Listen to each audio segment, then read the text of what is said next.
There we go. Again, if you caught my prediction, our caption was that I thought Jake Paul would toy with Mike Tyson. And that's exactly what he did. But my point was not disrespectfully toy with Mike Tyson, that he would honorably toy with Mike Tyson, as in prop him up, keep him up, make him look as good as Jake could make him look, given where Mike is at age 58. My whole point about Mike Tyson in my prediction was he's just never been a workout warrior. And I'm going to say it again. I am. I know what I'm talking about here. I do it every single day. I ran for an hour this morning. I'm going to run for an hour tomorrow, run for an hour Sunday. I just do it because I love it. I'm addicted to it. I lifted weights tonight because I lift every Monday, Wednesday, and Friday, and I've been doing it for 40 straight years. I just don't miss. Mike missed a lot.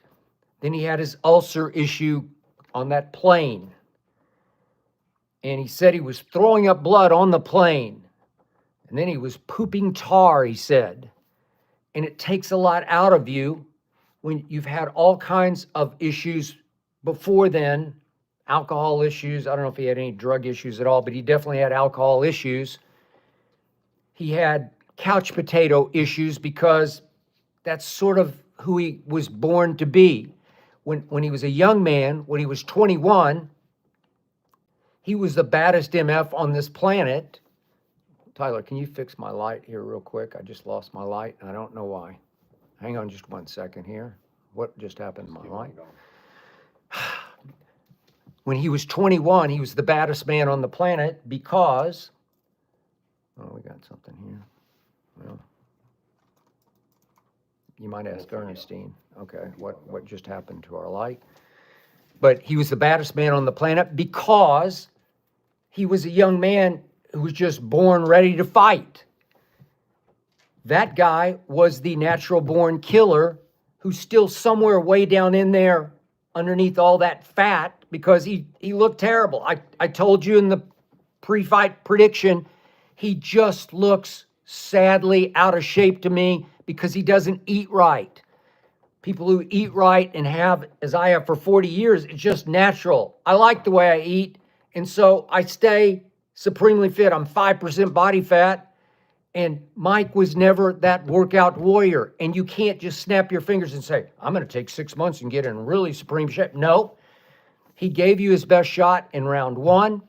I gave him round two only because Jake was sort of running from him the whole round, because Jake was afraid he might still reach down and unleash on Jake. And Mike just, he doesn't have any real punching power. I was highly impressed with Mike Tyson tonight that he stayed upright, that he had enough stamina to get through 8 2-minute rounds. I was. He took a bunch of shots from Jake, even though Jake took it easy on him, even though Jake pulled his punches for the most part. He was hitting with 3/4 speed, 3/4 power. He took it easy on him from round one when he stayed away, let Mike shoot his shot. He shot his best shot in round one and somewhat in round two. And then I gave round two to Mike, and 2 of the judges scored exactly the way I did. It was 79-73, which would give 1 round to Mike. Maybe we flip-flopped on 1 or 2. But then round 3, Ernestine just came in. Hang on 1 second. She's going to try to fix the light. I don't know what happened. But the point was that Mike came out in round 3, and he had one last hurrah in him, and he pissed Jake off because he came out and tried to wallop him with all he had left. And that's when Mike took the most shots because Jake said, oh, you want to play that way? I got my light back finally. I don't know what happened. Okay, are we okay? My computer was off. Oh, computer went off and the light went off. I don't know. Are we good? Yeah. Okay, thank you. So the point is that after round 3, it was pathetic. I was so deflated having to sit through the rest of it because all it was it's okay. All it was Jake Paul trying to keep Mike upright. And I kept tweeting, there's no way he's going to try to knock him out, because he could have knocked him out in the third round or the fourth, fifth, sixth, seventh, eighth. And Jake Paul idolizes Mike Tyson. Jake Paul is in awe of Mike Tyson. Jake Paul knows full well that however many billions of dollars he makes tonight was because of the legacy, the mystique, the long ago magic of Iron Mike Tyson. That's the only reason this worked for Jake Paul, the YouTube product manufactured, as Mike said. Jake Paul's a pretty good boxer, as I said in my prediction. He's credible. He's serviceable. I thought he hung in okay against Tommy Fury. It was a split decision. I thought Jake, it was unanimous. I thought he lost all the way across the board. But I honor him because he did create himself into something that's just credible at best. Now he wants Canelo because that's the end game. And I will point out that I had Jake Paul back in my old days on Undisputed. I don't know what year it was, maybe 2018, 19, somewhere in there, just as he was emerging. And I like him. I've always said I like what he's made of because he's got guts, he's got charisma, he's got that it factor. He's one of the great self-promoters in the history of self-promotion, but it takes guts to do what he keeps doing. He's figured it out. And he's made a ton of money. And the point is that he wants Canelo. That's what he told me on air. This is like 5 years. It's at least 5 years ago. He said, I want Canelo. The end game is Canelo, because that would be a fight people would now buy. People would buy into, I think. And I'll be on record up front with you right here, right now. He can't beat Canelo. Do I think he could be credible against Canelo? Could he hang in against Canelo the way he did Tommy Fury? I think so. I don't think Canelo would knock him out, but Canelo would dominate him. That's what I believe, and I think we'll all buy it and we'll all watch it because that is coming. It might not be the next fight, but it'll be 2 fights from now for Jake Paul. And as he just said in the ring post-fight, Canelo needs me. I wrote that down. Okay, that's true. Canelo does need him because who else can Canelo fight of magnitude, of this kind of magnitude? Because the beauty of Paul versus Tyson was we'd never seen anything like it in the history of the world. Maybe Mike can reach down at 58. One last hurrah, one blast from the past, maybe one last big shot. And the crowd kept waiting and waiting for it and hoping for it. And it felt like going in about 80% of the world was pro-Mike. Maybe because he's suffered so much and we've all lived and lost with him and lived and won with him and watched him lose off the field, out of the ring, all that he's been through. And after a while, he becomes a very sympathetic figure.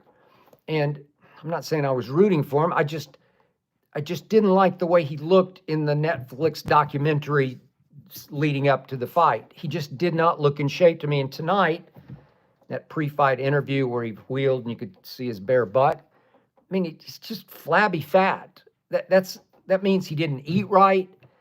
And I don't know, my producer Tyler Korn thinks that he looked much better at the weigh-in, that he just porked out after the weigh-in. I don't know, maybe, but he looked flabby fat to me, as I said in my prediction column, before the weigh-in. And then at the stare down, it was so out of character. Mike Tyson delivered the punch of the week. He slapped the hell out of Jake Paul. Just cold ass slapped him. Got him good. And it stunned Jake because it was real. It wasn't fake. I don't think anybody staged that, choreographed that. I think that was just crazy Mike Tyson, knowing full well he just doesn't have it anymore. That he wanted so badly, like spitting badly, to beat this kid, this YouTube creation, manufactured, as Mike said.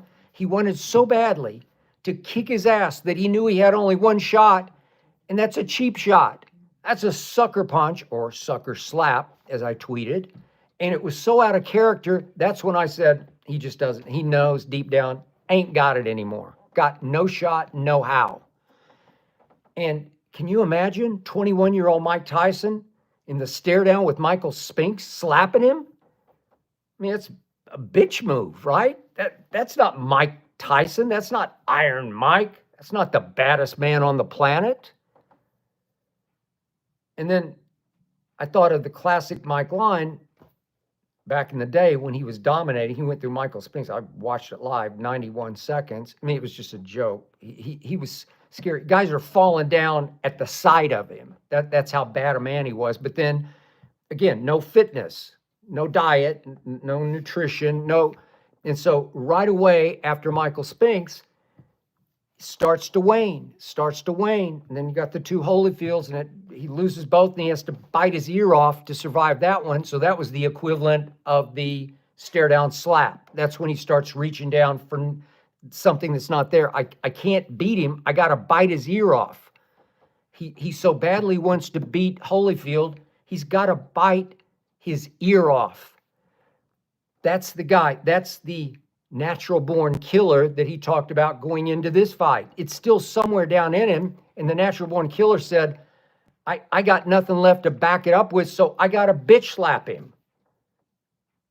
Almost cold cock him with a sucker slap. The cheapest of cheap shots, because Jake Paul's not expecting that. He's just sticking his kisser right out there and takes it right in the kisser. And by the way, I thought of the classic Tyson line, everybody has a plan until they get punched in the mouth. And what goes around came back around tonight, because right away, let's start with round 3 tonight. Mike Tyson was taking shots in the mouth, not KO shots, not Jake Paul's best punch, but shots nonetheless. And I was very impressed that Mike sucked it up enough, out of shape that he was, and he also said he had some knee. He said, I'm not going to use it as an excuse, but then you don't need to be in there. You got ulcer, you got knees, wearing some kind of a knee sleeve. Okay, then you shouldn't be in there. There are 58-year-old athletes out there in way, way better shape than Mike Tyson. And it's cumulative shape over many, many years of body abuse that you just can't undo in a couple of months of training. You just can't, especially when it's not your nature to train. Maybe if you'd had a horrific injury and you're coming back from it, but you were a natural born trainer, as in workout warrior, that's how you were made, then maybe you could get yourself back. But Mike couldn't, because that's not who Mike is or ever was, for that matter. So it became deflating because it was hard to watch. And yet, I predicted this. I'm going to stand by it. Jake Paul said some vicious low blow things about Mike Tyson, all to hype the fight. He made jokes.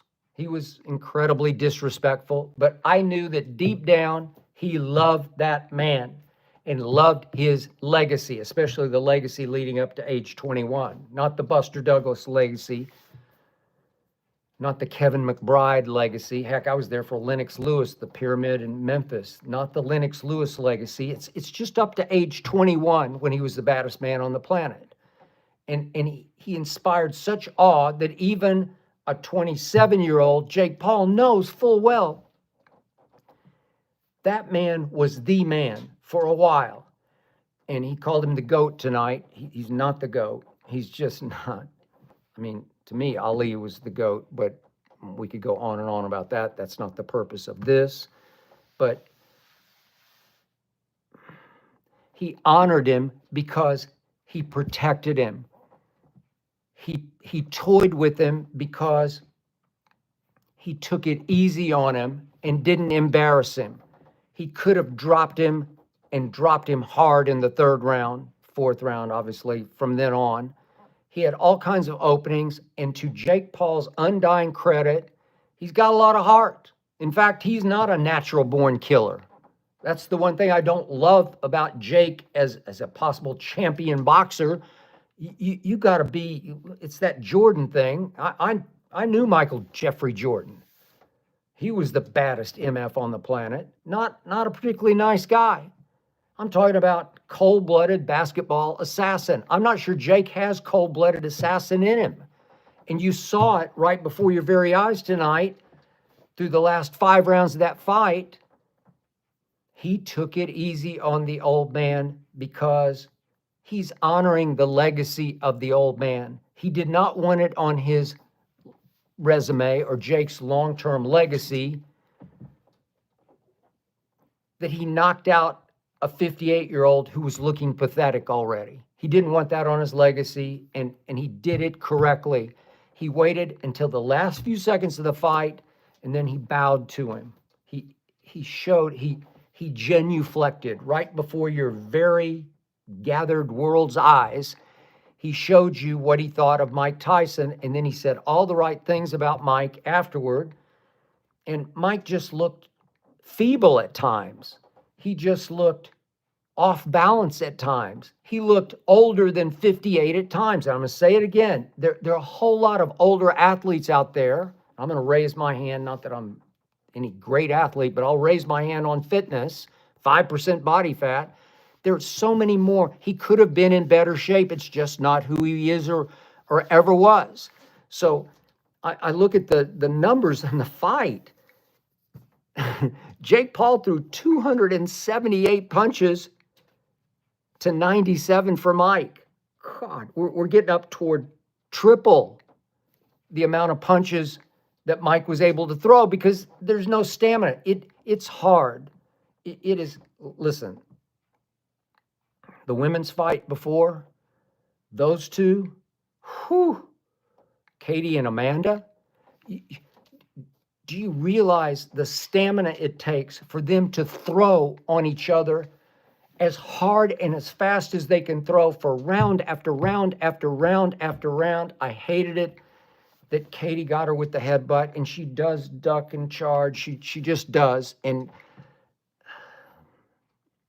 it's just the way she fights. Is it dirty? It's just her. And I think she knows that's all she got because she didn't have huge punching power like Amanda does. But the point is, they are going at it as hard as you can throw punches for that long to go the distance in that fight. I know, I tried to box when I was in 7th grade. I fought a Golden Gloves boxer. I was actually, the truth was I was in 8th grade because I was the gym aide for a 7th grade gym class, and they had a boxer who was a Gold Gloves kid who was bigger than me, and the gym teacher said, you take him on. And I was, 1 year older, and my God, we went 5 3-minute rounds, and he knocked me down twice, and I fought my ass off. But by the 4th round, I could barely lift my arms, and I was really good basketball shape at that point. But the point is, it's hard to explain unless you've ever tried to do it. You can't even lift your arms up because you're throwing with all your might. And those two women, in all my years, I have never seen two boxers, I don't care, man or woman, I've never seen two boxers go at it that hard for that long and withstand that much punishment.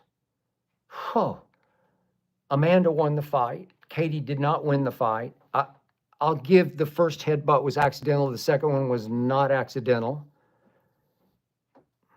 But headbutt notwithstanding, for Amanda to fight through the blood that's pouring, gushing into her eye, not to mention just the open wound that kept getting open more and more. Man, they dished out so much punishment. They showed such guts, such toughness, such stamina, incredible boxing stamina by those two women. Never seen anything like it. Their competitive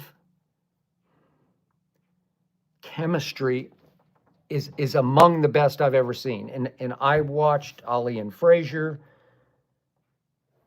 all 3 times. And listen, that thriller in Manila, they nearly killed each other. But they weren't flailing on each other as hard and fast as Amanda and Katie did tonight that long. Again, maybe they were hitting harder because they are just bigger people and they were heavyweights, and they put each other in the hospital, and I don't know, it could have taken years off Ali's life. I don't know that for a fact, but it sure, you could make that case. But my point is, for Tyson just to be able to stand up for 8 rounds and just hang in and take the shots to the face, he showed me a lot. But it was hard to watch because it got really boring, and it got really deflating, and it got really depressing after a while because we all wanted something better than that. And we kept waiting for one pass, just reach down for one big left hook, one big connection, and shut up this YouTuber. I had white friends. They were all rooting for Iron Mike because they wanted to shut up the YouTuber. YouTuber's pretty tough. YouTuber's pretty shrewd operator. And YouTuber had exactly the right plan as I detailed it in my prediction. Just let him flail for 2 rounds. Stay away from him, just in case he does have that one last left hook left. And then starting in round 3, you start to take over and you assert yourself and you take control of the fight. And then from 3 through 8, you honor him. You make sure you win. Unanimous decision. Again, one ref, I had it 79-73, so I had it the way two of the judges had it 79-73. The third judge had it, all 8 rounds went to Jake Paul. I gave Mike round 2 because I thought Jake just stayed completely away and did nothing. And most judges will score on aggression. If you push the pace, if you are the aggressor and you move after your opponent around the ring, if you just do that and don't even throw a punch, they'll often give you that round. So I gave Mike the second round, but that was that. And then I'm looking at punches landed 78-18. So Mike took 78 punches, some body shots, some chin shots, a few glancing blows. But trust me, of those 78 landed, I'll say 95% were what I would call a pulled punch, where Jake didn't throw as hard as he could throw, where Jake was fighting a clearly inferior opponent that he loves and protects and wants to keep upright just because he deserves it, because he's earned it with the legacy, as he said, the GOAT. I'm not sure. I can't go GOAT. They asked Jake after the fight, were you trying to knock him out? Jake said, I was trying to hurt him a little bit, just a little bit, not a whole lot, a little. So did we all get taken for a ride? I don't know. As I ended my prediction with, I said, that's what's going to happen, but I can't wait. I'll buy it. I mean, I already had Netflix, but I'll buy into it because we got nothing in boxing right now of any caliber, of any note. And again, I detailed in my prediction, when you grow up as I did with 3 Ali Fraziers and Ali Foreman, my God, the Rumble in the Jungle, greatest strategic upset win in the history of sports was Ali over Foreman. When I got to see 2 Ali Ken Nortons, Lord have mercy. I got to see all that, all the Sugar Rays, the Hagler Hearns. I could go on and on. When I had all that, I got to go to all that and be there live at ringside for so much of that. I look around the boxing landscape. Now it's mostly UFC. It's turning to UFC, and now we don't even have Conor anymore after he got his 100 million, and that was the end of him. I know he's going to try to come back and fight. I expect him to look something like Mike Tyson did tonight. Maybe not that out of shape, but he just won't be the same. He has lost his edge. He doesn't want to get smashed in the face anymore because he made $100 million in less than an hour against Floyd Mayweather. I get it. I got it. But what's left? What can we look forward to? We all looked forward to tonight. I loved the buildup. I loved the anticipation. I was anxious to the point of being nervous for both those fighters, quote unquote. I'll put quotes around fighter with Mike Tyson, going into the opening bell. I miss that. I miss that sort of intrigue of maybe this way, maybe that way. But in the end, it was pretty pathetic. In the end, it wasn't really a fight. But in the end, were you not entertained at least by the buildup to it? Did you at least get to watch Amanda and Katie leading in? Did that at least make your night and scratch your competitive boxing itch to watch that? Because it did for me. I could have ended my night right there and been extremely happy. So now I await Jake Paul and Canelo. And I'm on record, Jake Paul has pulled it off. He will make another $1 billion to fight Canelo. But this time, Jake Paul will not win. This is Skip coming to you live from LA, signing off for the evening. Thank you for listening and for watching. I'll talk to you soon.